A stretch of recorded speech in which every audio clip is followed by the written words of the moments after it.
누가복음 17장 25절에서 37절입니다. 오늘 말씀은 앞에 어제 읽은 말씀하고 연결해서 보셔야 합니다. 바리새인들이 예수님에게 물었어요. 하나님의 나라가 어느 때 임하느냐고. 여기에 대해 예수님은 하나님의 나라에 대해서 말씀하시고 또 때에 대해서 말씀하셨어요. 하나님의 나라는 볼 수 있게 임하는 게 아니랍니다. 여기 있다 저기 있다 하지 못하고 우리 안에 하나님의 나라가 있답니다. 믿음 있는 자는 하나님의 나라를 볼 수 있는 거죠. 또 때에 대해서는 예수님이 하늘에서 땅으로 임하시는데 번개가 하늘 이쪽에서 저쪽으로 다 비침같이 예수님 오실 때 온 지구상의 사람들이 다 본답니다. 신기하죠. 근데 이런 예수님의 다시 오심이 그냥 바로 이루어지는 게 아니라 그 전에 이루어질 일들을 말씀합니다. 성도님들, 바로 이 부분을 주목해 주세요. 하나님의 나라, 우리 가운데 임했는데요. 그 하나님의 나라가 이미 임했고요. 그리고 장차 우리가 요한계시록에서 읽은 것처럼 새하늘과 새 땅, 새 예루살렘이 임합니다. 이미 우리 가운데 임했고 또 장차 완성됩니다. 하나님의 나라에 대한 비유, 씨 뿌린 비유 생각해 보세요. 씨를 심었는데 싹이 나고 그리고 줄기 나오고 이파리가 무성하고 꽃이 피고 열매가 맺는 이 과정처럼 하나님의 나라도 이런 과정을 가진다는 겁니다. 이런 과정 속에 지금 우리가 있는데 이런 과정 속에서 우리가 믿음으로 살아가는 과정이 있느냐 아니면 잠시 있다가 마느냐 이게 문제가 돼요. 이런 말씀을 우리에게 주시는 거는 이런 과정이 있다는 걸 우리에게 가르쳐 주시면서 이 과정에 일어나는 일들을 우리에게 가르쳐 주셔서 준비 잘해라, 잘 이겨내라, 이기는 자가 되라 하는 겁니다. 25절 보면 예수님이 하늘과 번개처럼 이쪽에서 저쪽까지 임하는 그날 있기 전에 있는 일이에요. 그가 먼저 많은 고난을 받으며 이 세대에게 버림을 받아야 된답니다. 예수님이 죽으셔야 올라가시죠. 죽으셔야 부활하고 올라가시고 그죠? 올라가셔야 내려오는 겁니다. 그래서 많은 고난을 받으며 누구에게? 이 세대에게 버림을 받아야 한다는 겁니다. 누구에게? 이 세대에게. 이 세대란 말이 이 세상 사람들이죠. 그러면서 예수님이 임하실 때 이거는 25절은 예수님이 하늘 저쪽 번개처럼 임하시기 전에 예수님이 많은 고난을 받으며 올라가시는 이야기. 그리고 26절은 예수님이 다시 오실 때를 말씀합니다. 두 가지 때를 성경에 나오는 때를 말씀하고 있어요. 노아의 때, 이게 26절이에요. 28절 보면 롯의 때가 나옵니다. 노아의 때, 롯의 때. 공통점이 생각나시죠? 노아의 때, 노아 홍수로 심판하셨어요. 롯의 때, 롯이 살던 그 소돔 불로 심판하셨어요. 노아의 때 어땠느냐? 노아의 때와 인자의 때, 롯의 때와 인자의 때 이렇게 겹쳐진다는 겁니다. 성경은 이렇게 겹쳐지고 있어요. 이걸 제가 중첩이라는 단어로 사용하고 있는데 중첩이 됩니다. 모든 예언은 중첩이 돼요. 노아의 때, 그 모습이 인자의 때, 예수님이 다시 오실 때 하고 모습이 겹쳐지는 겁니다. 노아의 때, 노아가 방주에 들어가던 날까지 사람들이 먹고 마시고 장가들고 시집가더니 홍수가 나서 그들을 다 멸망시켰답니다. 노아의 때 이야기가 창세기 6장에 나오는데 하나님의 아들들이 사람의 딸들을 보고 예쁘다 하고 사람의 딸들과 결혼을 해서 네피림이 나왔답니다. 야간 그 이야기 보면 사람들이 자기 마음대로 장가가고 자기 마음대로 시집 갔다는 내용이죠, 그죠? 거기에 오늘 보면은 먹고 마시고 자기 마음대로 시집가고 장가간다는 거는 마음대로 먹고 마시고 자기 인생에 뭐 자기 속인대로 산다는 겁니다. 이게 뒤에 28절에 롯에도 똑같은 말씀이 나옵니다. 사람들이 먹고 마시고 사고 팔고 심고 집을 짓더니. 사실 우리 인생이 먹고 마시고 그렇게 자라서 나이가 들면 장가 들고 시집 가는 거 아닙니까? 그렇게 장가 들고 시집 가서 집도 사고 팔고 밭도 사고 팔고 그리고 손주도 보고 뭐 그러는 거 아닙니까? 그런 인생에 그냥 일반적인 모습을 이렇게 노아의 때 그리고 롯의 때로 말씀하면서 인자의 때도 그렇답니다. 누가 이 먹고 마시고 장가 들고 시집 가는 거, 사고 팔고 집을 짓고 집을 짓는 거, 이걸 욕할 사람이 누가 있습니까? 이런 걸 잘하면 아이고 잘 산다, 참 열심히 사네 그러죠. 근데 문제가 뭐냐면 노아의 때의 사람, 롯의 때의 사람들이 하나님을 잊어버린 겁니다. 하나님이 없이 사는 거예요.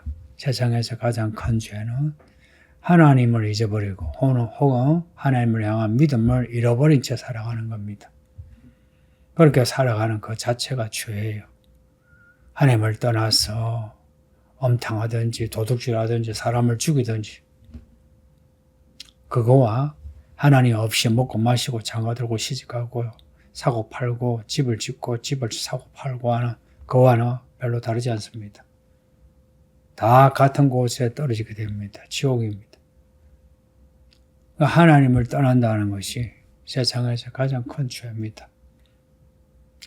근데 어떤 죄를 지었을지라도 여기에서 하나님께로 돌아오면은 그 돌아온 탕자 이야기처럼 어떤 죄를 짓고 또 돌아오면은 하나님 나라 들어갑니다. 성도님들. 이러한 하나님이 어떻습니까? 어떤 사람들은 하나님이 이렇게 심판하는 거, 이렇게 이 믿음을 잃어버리면 지옥에 떨어지게 하는 이런 하나님 같으면 안 믿겠다. 사랑의 하나님이라면서 하나님이 왜 이렇게 까칠하시나 이래요. 근데 그건 복에 따라서 달라요.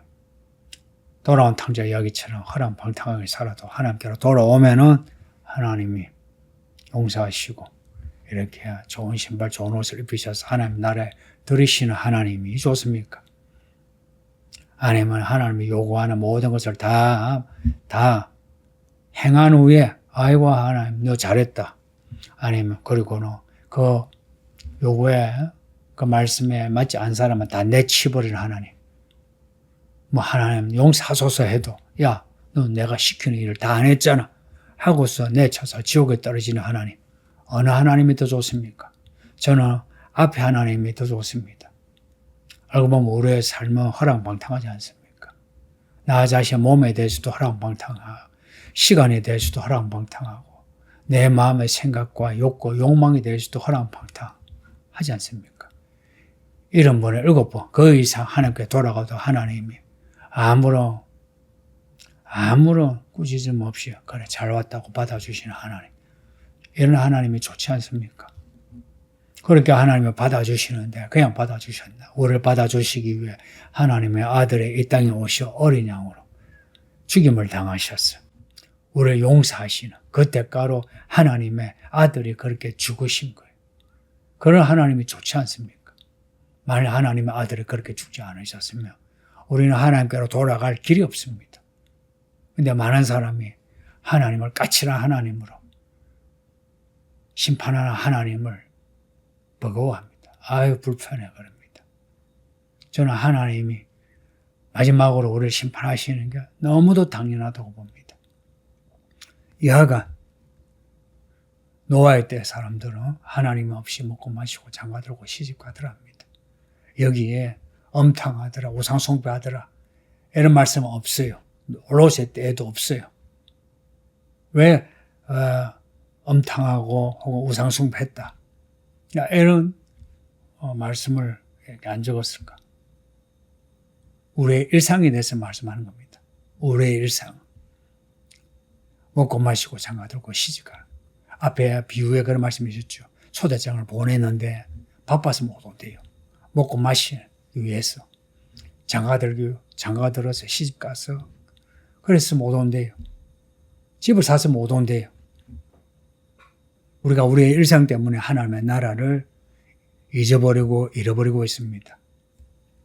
지금 이 시대가 그렇지 않습니까? 사람들이 먹고 살아가는데 바빠요. 교회 생활은 삶의 일부입니다. 성도님들. 참 불편한 말인데요. 만일 교회 생활이 여러분 삶의 일부가 되면 훗날에 여러분 죽어서는 그 일부가 된 하나님의 나라를 그 일부조차도 잃어버릴 겁니다.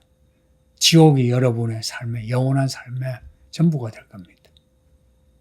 그러니 하나님의 나라를 바라보고 가는 이 길에 뒤를 돌아보면 안 됩니다. 예수님을 부르시며 혹은 예수님을 따라가야 할 때에 아버지가 죽어도 혹은 작별 인사를 해야 될 때도 하지 않고 그냥 예수님을 따라가야만 할 때가 있습니다. 참 사람 매정하네. 매너가 없네.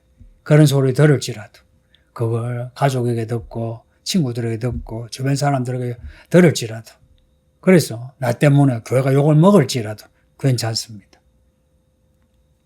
롯의 철을 기억하랍니다. 뒤를 돌아보면 안 된답니다. 그러니 우리가 오직 우리 구주 예수님을 따라가는데 모든 걸 걸어야 합니다. 모든 걸 걸 때에 우리 예수님이요 공중에 오시는 날 그래서 우리를 휴거시키는 날에 이렇게 모든 걸 거는 사람 예수를 믿는데 목숨을 걸고서 믿는 사람 자기의 이름값을 다 걸고 믿는 사람 그런 사람은 데려감을 당하고 하나는 버려둠을 당한답니다. 이 이야기가 34절, 35절 두 번이나 반복이 돼요. 이 말씀을 어떻게 해석을 하겠어요? 이거는 휴거입니다. 하나는 데려감을 당하고 하나는 버려둠을 당한다. 예수님이 택한 자, 기뻐하시는 자를 데려가십니다. 데려가는 그날에 가깝습니다. 37절 보면 사람들이 질문을 해요. 주여 어디입니까? 어느 곳에 어디서 이런 일이 생깁니까? 합니다. 앞에 언제 이런 일이 생깁니까? 해서 이제 어디입니까? 좀 질문이 이제 구체화되죠. 여기에 대해서 대답하신 게 죽음 있는 곳에 독수리가 모인다. 이 죽음은 시체죠. 시체가 있는 곳에 독수리가 모인답니다. 이런 일이 어디에서 일어나느냐?